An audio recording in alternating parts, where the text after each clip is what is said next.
Yo, this is Ryan Sagar, the Gringo, in Rio de Janeiro. Right now, we are outside Galeão Airport. This is where 10,000 or more athletes will be coming for the Summer Olympics 2016.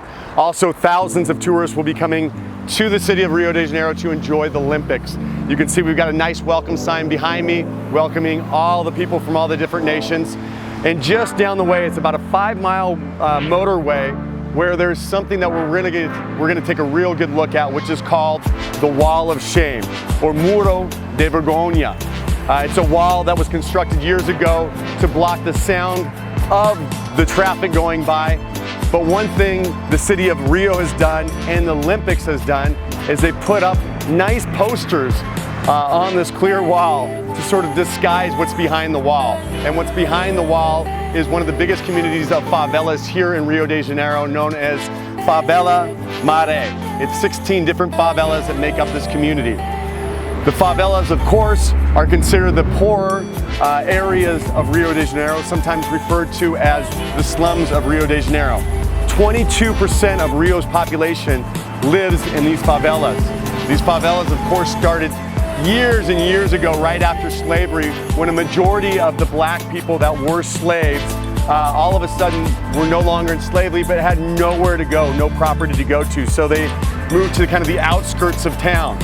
Now remember that these areas also, as they started becoming more and more inhabited, do not have proper sanitation, electricity, and all the other services that you would expect in a community.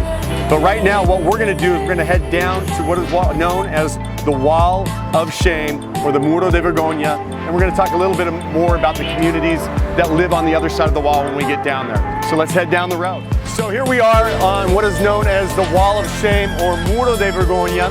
This is a 10-foot wall that was constructed and now has all this wonderful Rio Olympic poster to cover up what's behind the wall. And what's behind the wall is the favela known as the Escola Maré, which is consisting of 16 different favelas. Behind this wall is where a large majority of the poor population live, and maybe something that the Olympics don't want the rest of the world to see, or the city of Rio. And what's kind of funny is this wall is lined up with these posters as for about 5 miles down this motorway. But right up here, just beyond about another kilometer this way, you're gonna see where they didn't actually put up the disguise or the poster. And I'm gonna show you why right now. So let's walk on down the road. We're gonna take a look at the clear area where we can see through to the other side of where the favelas are. All right, let's walk down. Here we are along the Wall of Shame. This is, like I said before, 5 miles of motorway that has a lot of Olympic posters up to show everybody that yes, we're here for the Rio Olympics 2016. There is one section, however, that they didn't put up any posters. And this one section is right here. The reason being is because behind me is where the city of Rio and the Olympics has built this wonderful, beautiful school for the favela. All along, they're disguising what's behind the wall, which is the favelas, and where 22% of Rio's population live. A poorer section of Rio, except for right here where they want to show you all the great things they're doing for Rio de Janeiro.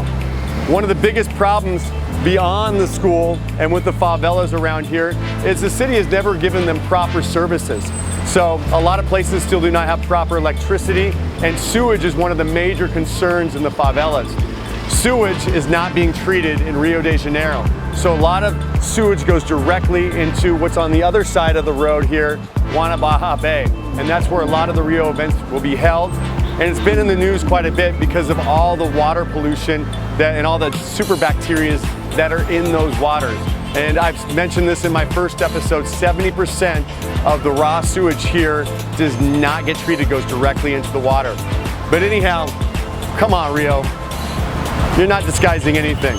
This is the Wall of Shame, and this is what Rio wants to show you, not what's behind the wall over there or the wall behind me. Anyhow, thanks for watching, and we'll catch you next time.